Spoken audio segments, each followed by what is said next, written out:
Let's dissect this attack step by step. As a precursor to this attack, the attacker buys a domain and links it with a Google Workspace account.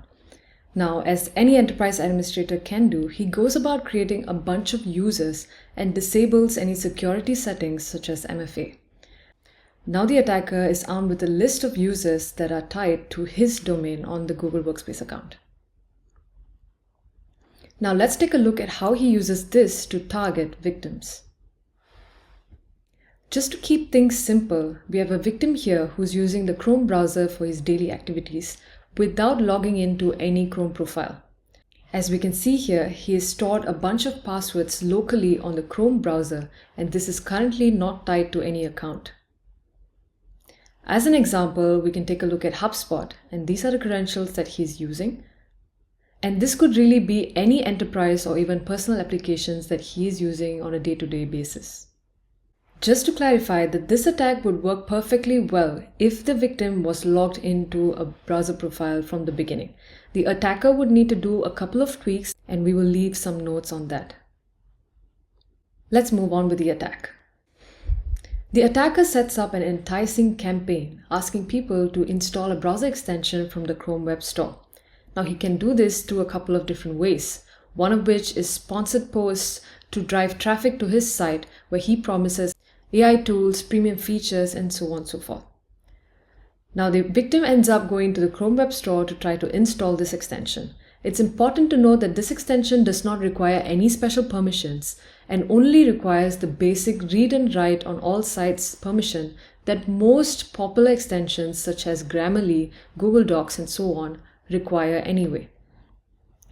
So there's nothing suspicious to the victim, and he goes about installing this extension. And of course, the attacker does not actually need read-write access on all sites. He could just scope it to the URLs that he requires. But just to keep things simple, that's the permissions that we're going with. Once the victim installs the extension, it works as advertised, and he goes about his day as per usual. A couple of hours later, after the victim has practically forgotten that he's installed this extension, something interesting happens, and I need you to take a close look at the screen at the two areas marked in red. At the bottom, we have the Chrome window icon. And if you take a look closely, you'll realize that there's an additional window that opens up for a while and closes immediately. What's happening behind the scenes is that a hidden window is opening up where the extension is actually authenticating a user profile that was created on the attacker's Google Workspace account. These credentials are fetched dynamically at runtime, so any static analysis on the extension code itself will not reveal the malicious intention of it. Now, when the user has been logged into the profile successfully, the profile icon on the top right would change to indicate that the profile has been taken over. And of course, this is just for demonstration purposes to show you that the profile has successfully been taken over. The icon can just be the default one, so there will be no visible cues to the user that their Chrome profile has now been hijacked. The attack chain ends with the support.google page opening up. But before we analyze that, let's take a look at what the attacker sees at this point. On his Google Workspace, the attacker sees a new browser enrolled under his managed profiles.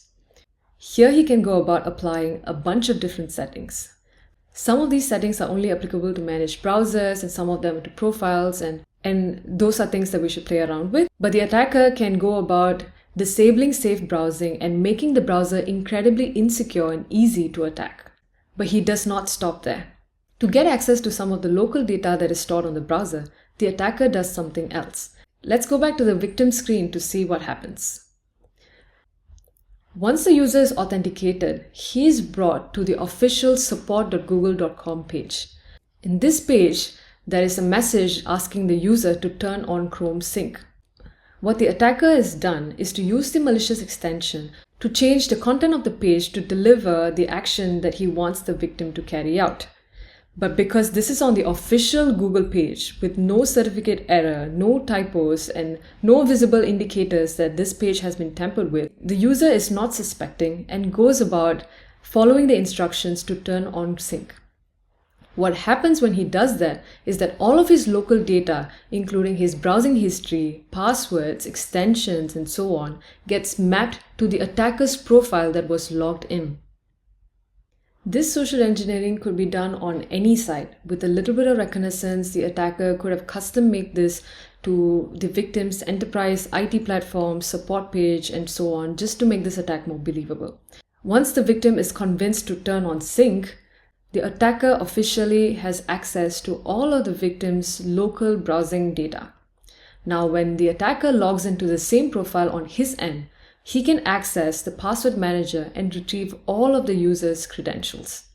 As an example, we're opening up HubSpot, and you notice that the credentials are exactly the same as the one that we saw on the victim's device previously, which were all stored locally. So in summary, what we've just seen is an attack with a very simple browser extension that requires very minimal permissions that ends up hijacking an entire Chrome profile to make it attacker controlled, and also with a bit of social engineering is able to access locally stored passwords. This is what we call privilege escalation. And that is because browser extensions do not directly have access to passwords that are stored locally on the user's Chrome browser. But through this attack, we've just showed you a way that this limitation can be bypassed. And that's what makes it really dangerous.